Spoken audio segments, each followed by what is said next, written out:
আসসালামু আলাইকুম ভাই বোনেরা, আবার আজকে আমরা ছাদে আসলাম রান্না করার জন্য। আজকে খিচুড়ি রান্না করা হবে। দেখো কি কি নিয়ে আসলাম। এখন চুলায় একটা পাতিল বসানো হয়েছে বড়।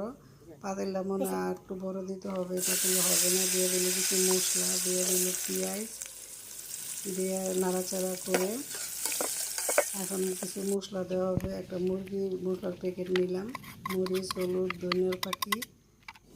এখন একটু নাড়াচাড়া করে ভালো করে মিক্সার করে দিয়ে দিল।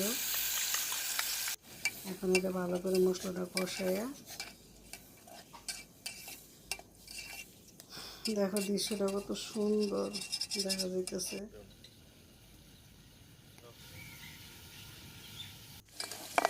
এখন এই মশলাটা কষানো হয়ে গেছে। এখন দিয়ে দিল মাংসটা ভালো করে কষাই, দিয়ে দিল ডাল, মুগ ডাল, অঙ্কার ডাল, এটাও ভালো করে কষাইব।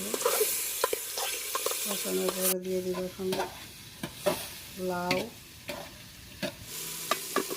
এখানে লাউ দিল, পেঁপে, আলু, এটা দিয়ে ভালো করে কষায় চাল দিয়ে দিল। দুই রকমের চাল, পোলাও চাল আর ভাতের চাল। এখন দিয়ে দিল পানি। পাতিলটা চেঞ্জ করা হয়েছে, আবার এখন একটু বাগার দিয়ে দিল।